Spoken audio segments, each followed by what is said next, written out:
नमस्कार, मी अमृता आकाश. मार्ग प्रगतीचा या कार्यक्रमात आपलं स्वागत. मार्ग प्रगतीचा या कार्यक्रमात आज आपण सहकार काल, आज आणि उद्या या विषयावर माहिती घेणार आहोत आणि आपल्याला मार्गदर्शन करण्यासाठी आपल्या सोबत आहेत चेतन नरके सर. सर, कार्यक्रमात आपलं स्वागत. नमस्कार मॅम, आभारी आहे.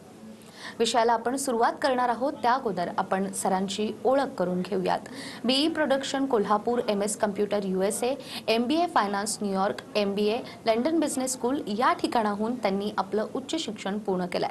सरांना 20 वर्षांचा आंतरराष्ट्रीय कंपन्यांचा अनुभव आहे, तर 25 देशांचे विविध कंपन्यांच्या द्वारे सरांनी नेतृत्व देखील केलंय. जागतिक मान्यताप्राप्त ब्रँडचे सर नेतृत्व करतायत. युरोप आणि आशियाई देशातील अर्थव्यवस्थापक मान्यवरही ते आहेत आणि मार्केटिंग व्यक्तिमत्व म्हणूनही प्रसिद्ध आहेत. देश आणि विदेशातील उद्योग, अर्थ, कृषी, कॉर्पोरेट, समाजकारण आणि राजकीय क्षेत्रातील मान्यवरांसोबत सरांना 20 वर्षांच्या कामाचा अनुभव देखील आहे.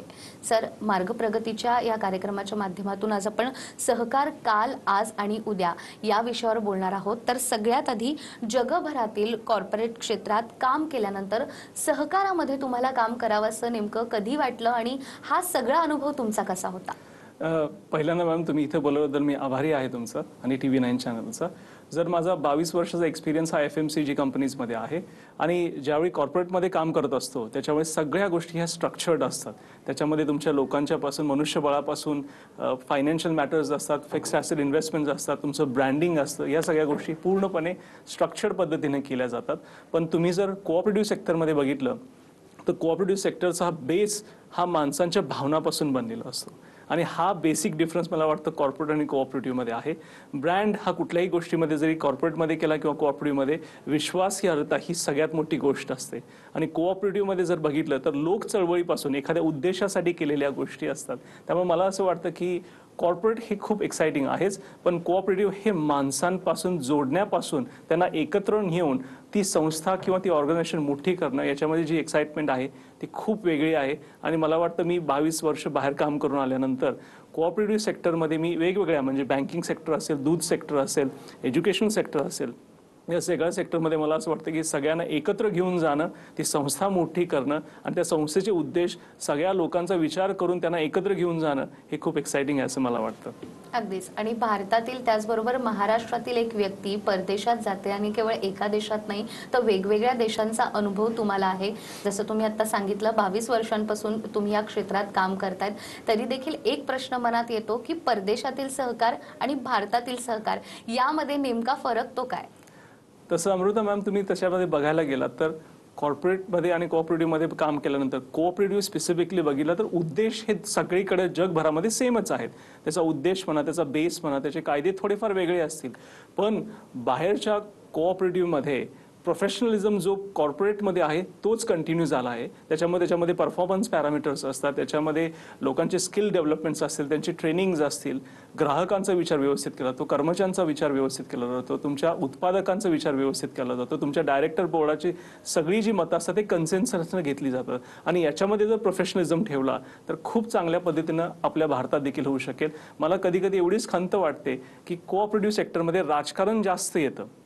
मला असं वाटतं की राजकारण हे कोऑपरेटिव्हमधला एक भाग आहे, तो झालाच पाहिजे. पण एकदा इलेक्शन संपल्यानंतर जे 21 किंवा 17 प्रतिनिधी असतात त्यांनी एकत्र येऊन काम करणं आणि संस्थेच्या दृष्टीने काम करणं हे खूप महत्त्वाचं आहे. खरं तर सहकार क्षेत्राबद्दल बोलत असताना एक महत्त्वाचा टास्क असाही आहे, तुम्ही कृषी क्षेत्र असो किंवा कॉर्पोरेट असो, समाजकारण असो किंवा राजकारण असो, अशा वेगवेगळ्या क्षेत्रात काम करणाऱ्या लोकांशी देखील तुमचा संपर्क येतो. मात्र तरी देखील सहकाराचं आपल्याला काम करायचं आणि या सगळ्या लोकांचा कुठेतरी आपल्या मतांवर किंवा आपल्या व्यक्तिमत्वावर फरकही पडू द्यायचा नाहीये आणि तोही टास्क तुम्ही अर्थात अगदी व्यवस्थितपणे सांभाळलेला आहे. त्यामुळे अडचणीत असणारी जी युथ बँक आहे तिला देखील पूर्वस्थितीत आणत असताना या सगळ्या गोष्टींचा नेमका कसा आपल्या मतावर परिणाम होतो आणि तो अनुभव कसा आहे? आता तुम्ही अमृता, याच्यामध्ये हा खूप जिव्हाळ्याचा विषय आहे माझ्यासाठी, कारण त्याच्यामध्ये मी 2 वर्ष आणि युथ बँक ही भारतामधली पहिली 35A मधून आलेली बँक आहे. खूप मोठी अचीवमेंट आहे. सहकारामध्ये एखादी बँक आढळली की नेहमीच म्हणतात ती विलिनीकरणासाठी जाते, पण असं न होता त्या बँकेमध्ये आम्ही एकत्र काम करून, मग त्याच्यामध्ये आमचे कर्जदार असतील, ठेवीदार असतील, डायरेक्टर बोर्ड असेल, शुभचिंतक असतील, तिथले राजकारणी लोक असतील, या सगळ्यांनी एकत्र येऊन एखादी गोष्ट खरोखरच वाचवायची म्हणून ही केलेली आहे. आणि मला याच्यामध्ये छान असं वाटतं की मी परदेशातून इथं ज्यावेळी आलो त्यावेळी या सगळ्या लोकांचं मला नेतृत्व करण्याची संधी मिळाली आणि त्याच्यातून ज्या माझ्या 20-22 वर्षाच्या अनुभवामध्ये मग टेक्निकल स्किल्स असतील, मग त्याच्यामध्ये नो हाऊस कशा असतात, ताळेबंद कसा बघायचा असतो, NPA मधले अकाउंट्स किती आहेत, ग्राहकांच्या म्हणजे माझ्या क्लायंटांच्या समस्या काय आहेत, कर्मचाऱ्यांच्या समस्या काय आहेत, आणि या सगळ्या गोष्टी कुठंही कुणाला न दुखवता जसा जेवढा ठेवीदार महत्त्वाचा आहे तेवढंच कर्जदाराला देखील महत्त्व देऊन आम्ही सगळ्यांना एकत्र घेऊन गेलो. आणि मला हे आवर्जून सांगावं असं वाटतं मॅडम की कर्जदारांना देखील आम्ही त्यांचे पैसे फक्त बँकेने वसूल करावे असं नाही, तर त्यांचा बिझनेस कसा वाचेल आणि त्यातून ते आम्हाला पैसे परतफेड कशी करतील अशा पद्धतीने आम्ही म्युच्युअली विन विन सिच्युएशन आम्ही तयार केली. त्यामुळे ठेवीदार ही सुरक्षित होते कारण त्यांची व्याजं त्यांना मिळत होती. डायरेक्टर बोर्डाने सगळ्यांना एकत्र घेऊन आम्ही एकत्र काम केलं आणि मला असं वाटतं की माझ्याकडे जो 22 वर्षाचा अनुभव होता तो या माध्यमातून मला म्हणजे दाखवता आला, माझे स्किलसेट लोकांना दाखवता आले आणि सहकारामध्ये एक नवीन ओळख मला निर्माण करता. आणि याच्यासाठीच मला वाटतं 1-2 दिवसामध्ये मला शरद पवार साहेबांच्या हस्ते सहकारमध्ये भरीव कामगिरी केल्याबद्दल एक पुरस्कार मिळतोय. तर या मुद्द्यावर मला वाटतं की माझी पोचपावतीच आहे, जी मी बँकिंग सेक्टर किंवा डेअरी सेक्टरमध्ये जे मी गोकुळचा डायरेक्टर म्हणून काम करतो, शेतीमध्ये एक प्रगत शेतकरी म्हणून काम करतो, या पद्धतीनं मला त्यांना गौरव होतोय. याचं मला खरोखरच एक मराठी मुलगा म्हणून खूप मोठा अभिमान वाटतो मॅडम. अगदीच. खरं तर ही आनंदाची गोष्ट आम्हाला तुमच्याकडूनच कळते की गेल्या 22 वर्षापासून सहकार क्षेत्रामध्ये तुम्ही काम करतात आणि या कामाची दखल कुठेतरी घेतली गेलेली आहे आणि तुम्हाला पुरस्कार मिळतोय. त्यामुळे या पुरस्कारासाठी देखील TV9 मराठीकडून तुम्हाला खूप खूप शुभेच्छा आणि तुमचं अभिनंदन. यानंतर खरं तर खाजगीकरणाच्या युगामध्ये देखील सहकाराचं ग्रामीण अर्थव्यवस्था टिकवण्यामागे किंवा या अर्थव्यवस्थेचा पाया आपण म्हणू आणि आधारस्तंभ म्हणू याच्यासाठी देखील किती महत्त्व आहे? मला वाटतं सहकार मॅडम मी पहिल्या सांगत ही एक लोक चळवळ आहे. मग ती लोक चळवळ जी असते ती विश्वासार्ह्यानं पुढे जाते. मग ती एखादी आपल्या हक्कासाठी असू दे लोक चळवळ किंवा ती एखादी आपली आर्थिक संस्था चालवण्यासाठी असते, पण नेहमी आत्ताच्या युगामध्ये ब्रँड हा सगळ्यात महत्त्वाचा आहे. मग ती कॉर्पोरेट असू दे किंवा कोऑपरेटिव्ह असू दे. आणि ग्रामीण भागामध्ये तुम्ही जर बघितलं तर एखादी कॉर्पोरेट संस्था असेल तर ती फक्त अर्बन म्हणजे आपल्या शहरी विभागामध्ये असते, पण कोऑपरेटिव्ह सेक्टर हे आपल्या ग्रामीण भागाच्या मुळामुळापर्यंत पोहोचलेलं असतं. आणि या गोष्टी जर तुम्हाला व्यवस्थित करायच्या असतील तर मला वाटतं की सहकाराशिवाय आपल्याला दुसरा पर्याय नाही. मे बी त्याच्यामध्ये थोडेफार चेंजेस आपल्याला करावे लागतील. मग त्याच्यामध्ये चेंजेस काय असू शकतात की त्याच्यामध्ये डिसिप्लिन आणली पाहिजे, प्रोफेशनलिझम आणला पाहिजे, लोकांना जी कस्टमर सर्व्हिस असते ती दिली पाहिजे, त्याच्यामध्ये स्किल्स असलेली लोकं आणली पाहिजे, त्याच्यामध्ये वशिला न लावता जो मेरिटवर पुढे येईल त्याच लोकांना हायर करून आणि आपल्याला किती परवडतं आणि किती आपल्याला त्याचा इन्कम आहे, त्याचा आउटगोईंग किती आहे, या गोष्टीचा व्यवस्थित ताळेबंद ठेवून डिमांड आणि सप्लाय जसा कुठल्याही व्यवसायात आपण बघतो तसं केलं आपल्याला लक्षात येईल की आपली जी ॲग्रिकल्चर फील्ड असेल किंवा तुमचे बँकिंग सेक्टर असेल, कुठल्याही क्षेत्रामध्ये तुम्हाला जे कॉम्पिटिटिव्ह लँडस्केप आहे त्याचा विचार करावा लागतो.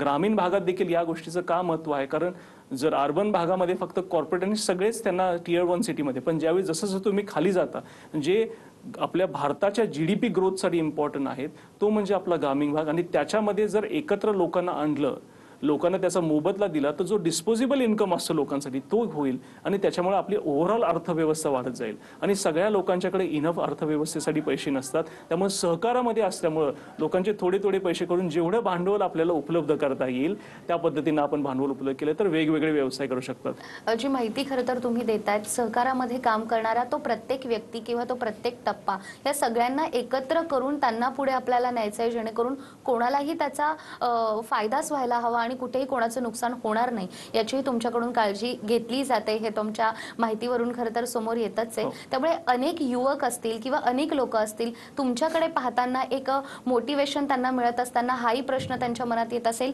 की सहकारासाठी आम्हाला नेमकी काय संधी आहे किंवा भविष्यात देखील सहकाराला तुम्ही कसं पाहतात आणि या क्षेत्रात जर यायचं असेल तर कोणत्या कोणत्या गोष्टीही लक्षात घेतल्या पाहिजेत, तर याबद्दल काय सांगाल? मला वाटतं की मी जे नवीन तरुण आहेत तरुणी आहेत त्यांना हे सांगू शकतो की प्रत्येक वेळी कुठलाही व्यापार तुम्ही सुरू करता त्यावेळी तुम्हाला चॉईस असतो तो प्रायव्हेट सेक्टरमध्ये सुरू शकता किंवा सहकारमध्ये सुरू करू शकत असता.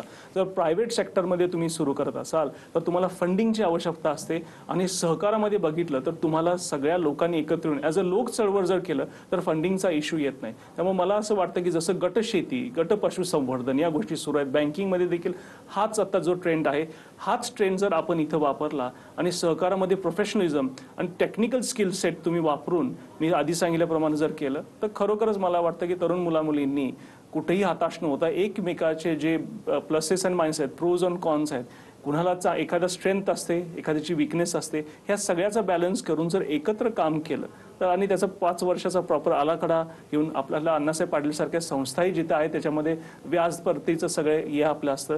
युथ बँकेसारख्या आमच्या संस्था ज्या मी चेअरमन म्हणून चालवतो तर त्याच्यामध्ये देखील आम्ही होतकरू आणि तरुण मुलांना चांगले लोन्स देतो. आणि सहकारामध्ये मला वाटतं की आपल्याकडं 1904 साली मला वाटते शाहू महाराजांनी ज्यावेळी सहकारी कायदा आणला होता आणि त्या अनुषंगानं आपल्या स्वातंत्र्य यशवंतराव चव्हाण साहेबांनी तो जो विचार होता तो याच्यामध्ये विचार झिरपून महाराष्ट्राचं मोठं सहकाराचं वलय निर्माण झालं आणि त्याच्यामध्ये GDP मध्ये भारतामध्ये सुद्धा महाराष्ट्राचा अग्रगण्य क्रमांक आहे. आणि त्याच्यासाठी मला वाटतं की हा सहकार जपला पाहिजे, सहकार रुजवला पाहिजे आणि सरकार वाढवलं पाहिजे.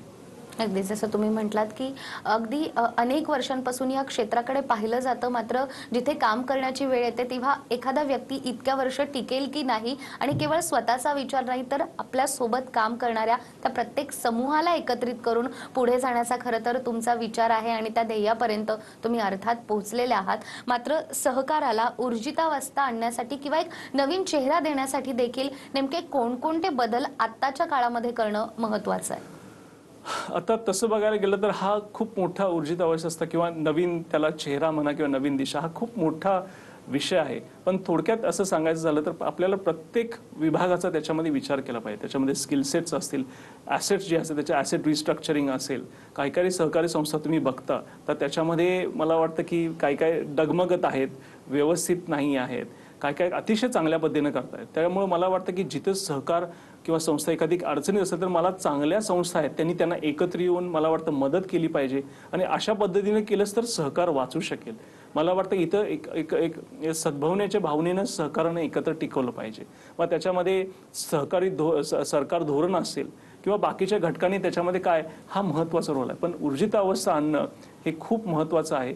सहकाराला मला वाटतं की आता सोन्याचे दिवस आलेले आहेत. कारण मला वाटतं कुठलेही तुम्ही बाहेरच्या देशामधले घ्या, तुम्ही न्यूझीलंड घ्या सारखी कंपनी, फॉन्टेरा सारख्या कंपनी ज्या डेअरीमध्ये सगळ्यात मोठ्या त्यांचं 75% प्रोडक्शन आहे ते बाहेर एक्सपोर्ट केलं जातं.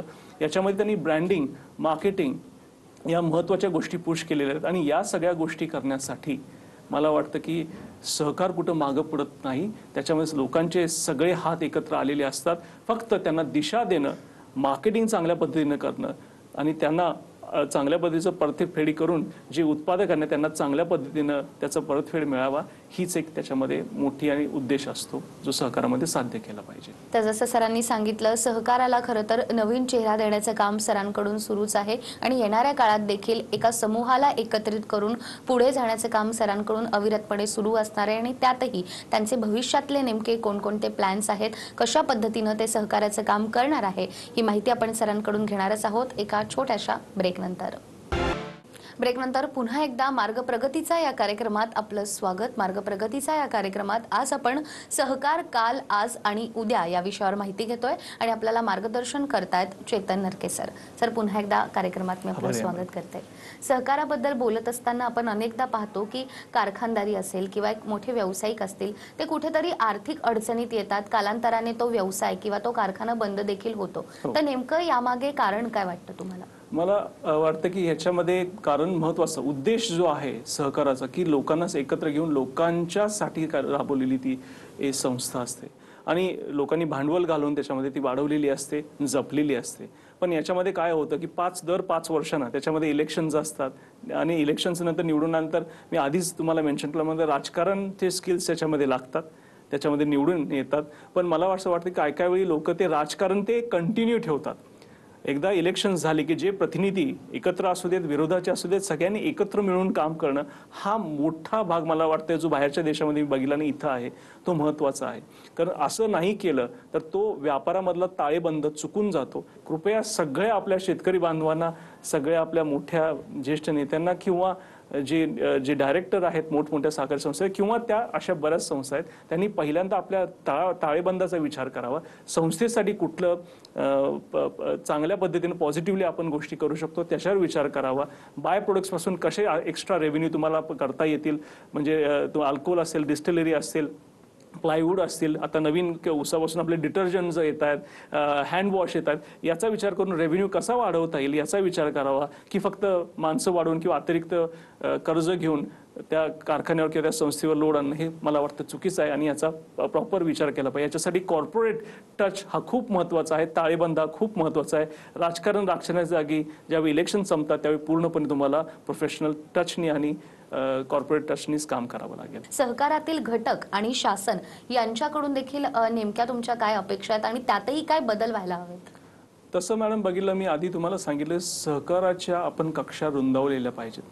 3 किंवा 4 सेक्टर म्हणजे बँकिंग म्हणा, तुम्ही कारखाने म्हणा, हे 3-4 गोष्टीमध्येच आपलं सहकार न राहता त्याच्या कक्षा रुंदावून वेगवेगळ्या आपण भागामध्ये घ्या. म्हणजे गाई म्हशी एकत्र घेणं सहकारामध्ये हा साधा कॉन्सेप्ट आहे, पण आपल्याला त्याचा आपण कक्षा रुंदावल्या गेल्या पाहिजेत. पण मला असं वाटतं की कुठल्याही सेक्टरमध्ये तुम्ही गेलात, त्या सेक्टरमध्ये असताना सहकारी कायदा सगळ्या सेक्टर्सना किंवा इंडस्ट्रीना समान असला पाहिजे. धोरणं तुमची बदलली चालतील, पण तुमचे कायदे जे आहेत सहकार कायदे ते सगळ्या सेक्टरना सेम राहिले पाहिजेत. त्याच्यामुळे कुठे कन्फ्युजन येत नाही. सेकंडली मला असं वाटतं की ज्यावेळी तुम्ही धोरणांचा विचार करत असता त्यावेळी एकच धोरण सगळ्यांना लागू होत नाही. काही संस्था ह्या डब घायला आलेल्या आहेत, काही संस्था अतिशय चांगल्या पद्धतीने सुरू आहेत. त्यामुळे मला असं वाटतं की प्रत्येकाचं धोरण ठरवताना एखादी संस्था जर डब घायला असेल तर त्याला फायनान्शियल पॅकेज काय असावं आणि त्याला रांगायला लागलेला आहे त्याला चालायचं कसं शिकवलं पाहिजे, चांगल्याला तुम्हाला पळायला शिकवलं पाहिजे आणि पळत्याला तुम्हाला उडता कसं येईल अशा पद्धतीनं तुमचे आर्थिक व्यवस्थेची धोरणं तुम्ही आखली पाहिजेत. पण कायदा हा तोच राहिला पाहिजे, पण धोरणं स्वीकारताना तुम्ही वेगवेगळ्या पद्धतीने घ्या. ती लवचिकता त्या योजनांमध्ये असली पाहिजे आणि फक्त या योजना तुम्ही ज्यावेळी लॉन्च करता तर तसं न करता त्याच्यावर तज्ज्ञ लोकांची, परत एकदा हाच विषय घेतो की तज्ज्ञ लोक महत्त्वाची याच्यामध्ये काय आहेत किंवा सब्जेक्ट मॅटर एक्सपर्ट्स का महत्त्वाचे आहेत. कारण जर तुम्ही फक्त कोरम भरण्यासाठी परत सगळेच राजकारणी लोक त्याच्यामध्ये आणले तर तो जो पर्पज आहे तो डिफीट होतो. मग त्याच्यामध्ये असेल काटेकोर त्याचं पालन असेल, ती धोरणं राबवायची मॉनिटरिंग असेल किंवा त्याच्यासाठी लागणारं इव्होल्युशन जे आहे ते खूप मला वाटतं की महत्त्वाचं आहे. त्याच्यामध्ये जिल्हा बँक आली, त्याच्यामध्ये नाबार्डचा पण विषय आला. त्यामुळे तुम्हाला धोरणं ठरवताना फायनान्शियल स्ट्रक्चर असेल, त्याचं प्रशिक्षणाचे हे असेल, मार्गदर्शक केंद्र असेल, त्याच्यामध्ये जे कर्मचारी आहेत त्यांना प्रॉपर ट्रेनिंग आपल्याला करणं महत्त्वाचं आहे. आणि या गोष्टी जर करायच्या असतील तर सरकारची धोरणं ही प्रत्येक इंडस्ट्रीला वेगळी असू शकतात, पण सहकारी कायदा सगळ्यांना सारखा असला पाहिजे. जर हे केलं नाही तर आपल्याला नंतर इश्यू येऊ शकतो. याच्यामध्ये मी आता तुम्हाला मध्ये म्हटल्याप्रमाणे मॅम की मी थायलंड देशासाठी मी वाणिज्य सल्लागार म्हणून डेप्युटी प्राईम मिनिस्टर त्यांच्यासाठी मी काम करतो. माझं काम असतं की 2 देशामधला जो 800,000 कोटीचा व्यवसाय आहे जो भारत आणि थायलंडमध्ये होतो तो वाढवता कसा येईल, म्युच्युअली विन विन सिच्युएशन कसे करतात. मग त्याच्यामध्ये ॲग्रो टुरिझम आलं, त्याच्यामध्ये तुम्हाला मॅन्युफॅक्चरिंग आलं, त्याच्यामध्ये इन्फ्रास्ट्रक्चर आलं, त्याच्यामध्ये एज्युकेशन आलं, त्याच्यामध्ये फार्मास्युटिकल्स आलं, त्याच्यामध्ये टुरिझम आलं.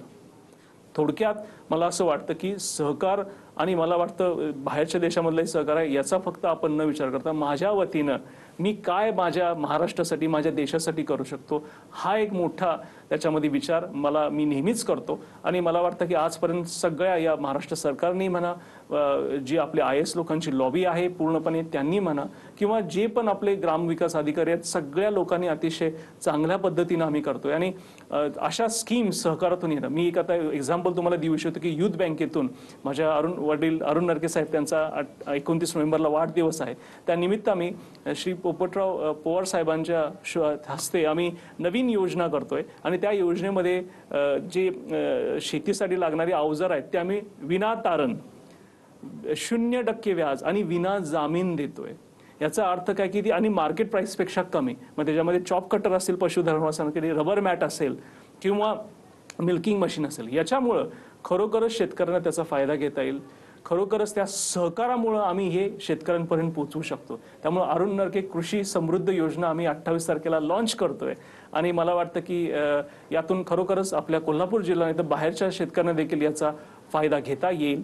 मला असं वाटतं की या सहकार नसतं तर या गोष्टी आम्ही करणं अवघड होतं. पण हे एक तुम्हाला एक एक एक छान उदाहरण मला जाता जाता लोकांना द्यावं लागेल की सहकारामधून जर खरोखरच ग्रामीण भागातल्या लोकांची अर्थव्यवस्था कशी आपण सुधारू शकतो याचं एक ज्वलंत योजना किंवा ज्वलंत उदाहरण या निमित्ताने मी तुमच्या समोर ठेवतोय. मला वाटतं की सहकार्याला बरंच मोठे सोन्याचे दिवस येत आहेत. सगळ्यांनी आपल्या ॲटिट्यूडमध्ये चेंज करून आपल्या स्किल सेटचा या लोक चळवळीला प्रॉपर सपोर्ट करून आपल्या संस्था कशी करता येईल याची आपण दखल घेतली पाहिजे आणि हा सरकार जपला पाहिजे आणि तो वाढवला पाहिजे अशी माझी प्रामाणिक इच्छा आहे. अगदीच. आणि शेतकऱ्यांसाठी खरं तर या कार्यक्रमाच्या माध्यमातून तुम्ही एक आनंदाची बातमी दिली असं म्हणायला हरकत नाहीये. त्यामुळे सहकाराची नाळ ही ग्रामीण भागाशी किती जोडली गेलेली आहे आणि ती अधिक घट्ट करण्याचं काम खरं तर तुमच्याकडून होत आहे. सर, खूप खूप धन्यवाद. आज तुम्ही ते आलात आणि इतक्या महत्त्वाच्या विषयावर आम्हाला मार्गदर्शन केलं. नमस्कार. आभारी आहे मॅडम. त्याचबरोबर मार्ग प्रगतीचा या कार्यक्रमात वेळ झाली आहे इथेच थांबण्याची. पुन्हा भेटूया एका नव्या विषयासह. तोपर्यंत नमस्कार.